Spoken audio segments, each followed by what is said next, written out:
What's up, everybody? My name is Steve. This is Claiming Christianity, and today we're not only going to be reviewing this Bible, but we're going to be giving it away. This is the NKJV Sovereign Collection Wide Margin Reference Bible, and it is in black, genuine leather. You heard me correctly. I'm going to give one of these away, so make sure you stay tuned to the end to find out how to do that. Without any further ado, let's get into it. All right, so here we have the Thomas Nelson. This is put out by Thomas Nelson, the New King James Version, NKJV, right? This is Sovereign Collection. These are the real nice Bibles that they put out. They have a couple of kind of premium Bibles, and this is a Wide Margin Reference Edition. This is in black, genuine leather. So it comes in a real nice clamshell box. I'll see if I can focus on that if you guys happen to want to pause and take a look at that. And we're going to see what the features are here in just a second. There's the ISBN number for you. And it retails for about $119.99. Let's get the box out of the way because that's not what you're here for. It retails for about $119.99. I checked, and between Amazon and like Christian Book, it's going for between $60 and $100.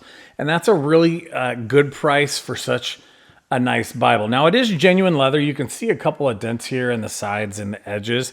And that's going to happen with genuine leather because genuine leather came from a genuine cow. And believe it or not, I actually like some of those marks. It's just like a real nice piece of wood that has a marking on it. To me, it tells a little bit of a story is all. So let's take a look at the exterior here. It's about 9 1/4 inches from top to bottom and 6 1/4 inches from side to side. And it is 2 inches thick, so it's on the thicker side. It's a little weighty, but definitely, you know, it's not like a big old giant study Bible in large print that you're trying to carry around. This is going to have some wide margins in it, so that's going to take up some space, which is good, right? It comes with 2 ribbon markers, okay, which is nice. I always like when they give us more than one. You guys know I like my ribbons. The more the merrier for me, but 2 nice ribbon markers and gold gilding on the sides. So this is just a word for those of you who might be buying a Bible with gold gilding for the first time. This is going to get scuffed up and marked up as you read it. I actually really like that because it shows that the Bible's getting used. It just reminds me that this is something I need to be in and reading every day. And but that's a word of warning that the art gilding isn't going to last forever. Really nice spine. Look at all the nice artwork they have here, and 4 raised hubs. I really like raised hubs. It's just kind of my thing right now. It's a personal preference. But it's going to say Holy Bible. Some nice artwork there. And New King James Version. This is put out by Thomas Nelson. Now, I will say this, for a genuine leather Bible, they did stamp the ISBN, which is really hard to see right back there. I don't love when they do that on the outside, but it's that one's actually kind of hard to see because of it's black and the way that it got stamped into. So let's get into the Bible and see what's inside here. Now the text block is tabbed in. It's gonna last you a nice long time. It has a nice presentation page. I always like to encourage anybody who's watching these videos, fill these out. Yeah, if you're giving it away, fill it out. If you receive this Bible, fill it out because you never know who in 100 years is going to be reading your Bible. Family members, friends, and I have some Bibles that are over 100 years old that I wish had more written in them.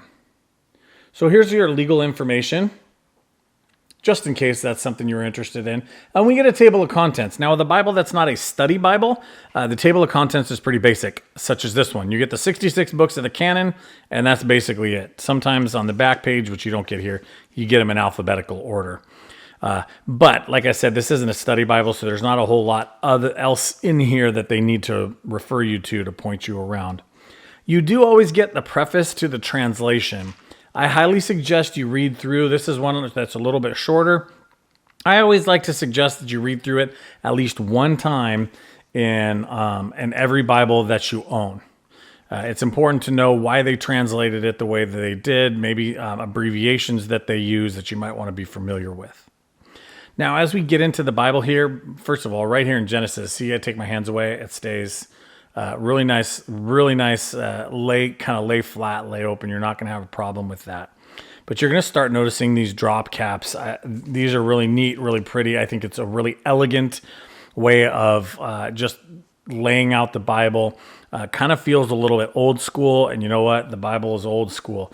The information in here was written 2,000 years ago. Well, the information in here in Genesis was written about 6,000 years ago, right? But the Bible as we have it is old, and so it gives it a nice little, I don't know, old feeling with these really nice drop cap letters.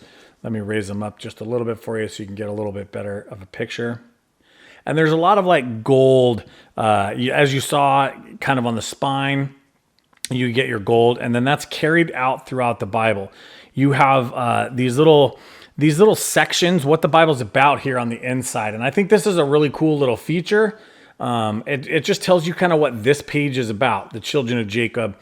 Jacob meets Rachel. As you flip through the Bible, it's going to change based on what you're reading. It's just little hints on where you are and what you're reading. And I think that is a really nice thing that they did for us there.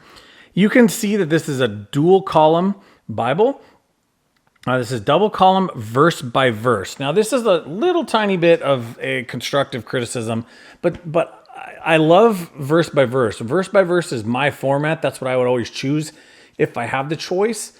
I would have made these verse numbers stand out just a little bit more. Now, again, that's a personal preference. Maybe you can see them bright and clear. But I think if they were just a little bit bolder, it would have been nice. But I do like that they made it verse by verse. For me, that's much easier to follow, and I really enjoy reading it that way. So you can see that we have some references and footnotes here at the bottom. They keep them they keep them down along the bottom, out of the way of your reading and out of the way of your studying. And you get nice wide margins. Okay, so you're getting an inch on the outside and the bottom, probably almost an inch on the top, 3/4 of an inch. And in reality, you probably get just about a full inch of writing space in the gutter, because you're not going to be able to write all the way down in here.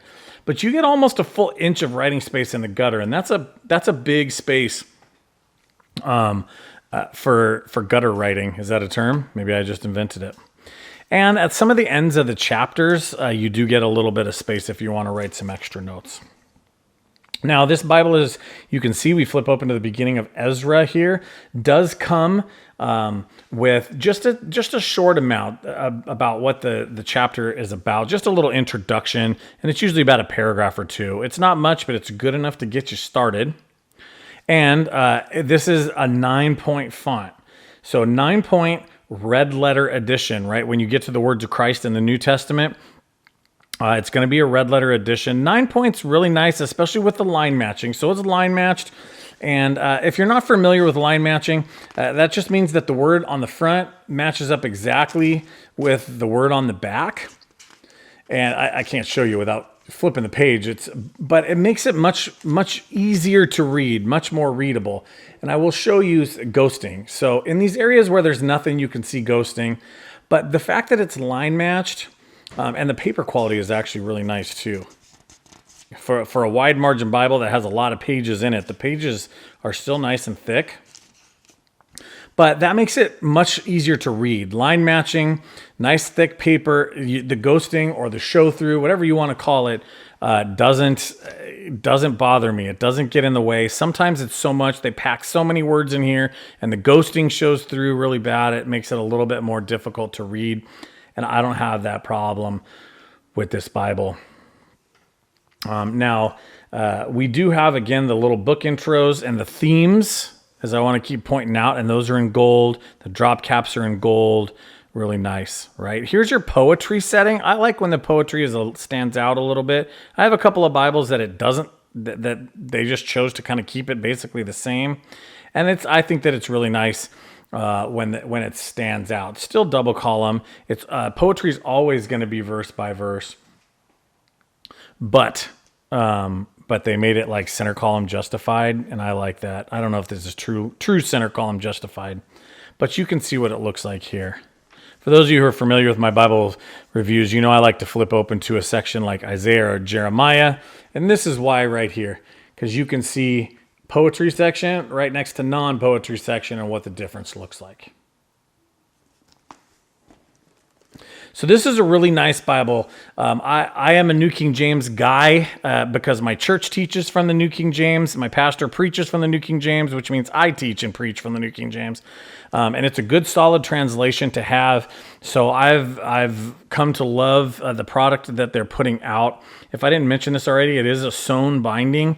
So it's going to last you nice and long. If you're somebody who likes to write in your Bibles, this might be a good selection for you. Plenty of room for notes, plenty of room to create your own study Bible based on what you have studied and what you have learned. Now in the back, you're going to get, and this is one of my favorite layouts for a concordance. You are going to get a little concordance. There's always a table of weights and measures, but I like the concordance because as you can see, the concordance word just stand out a little bit more. They're not all on the same line. Very easy to see, the line, the verses that go with those words, and I like that. And again, with the gold up at the top. Very nice. Kind of just a very elegant layout, a little bit old school feeling, and I appreciate that. All the way in the very back, you're going to get your maps. I like to mention the maps. If you know me, you know that I'm a visual learner, and some of you are too. In the past, the maps to me have too much is blended in. They haven't chosen the right colors. I am a colorblind guy, but that makes it hard to learn from a map. The things that happen in this book that we call the Bible, the 66 books of the canon, they are accounts. They are not stories. They happened for real in real places. And having maps to show me kind of where those things happen, I can help me wrap my brain. And maybe that's you too. With the nice colors that they've put, especially on non-shiny paper. This isn't shiny. It doesn't reflect. It's nice, flat, kind of cardstock paper. And I think that really adds to the experience of reading the Bible. No real pages in the back to write on, but most Bibles don't. I wish they would start doing that a little more often. Just adding a handful of pages in the back that you could write on. But this is a really nice Bible. Again, it is on the bigger side, but it's definitely doable as far as carrying it. Hey, thank you guys for hanging in there with me today. I hope you found value in this video. I really do appreciate getting to review Bibles for you. So I want to say a big thanks to Thomas Nelson for sending me this Bible and to sending me the Bible that I'm going to be giving away. I also want to say thank you to all those who you've prayed for this channel and made small donations to that PayPal account down in the description over the months and years. Help keep this channel going and providing solid content. I really do appreciate it. Now for the moment you've all been waiting for.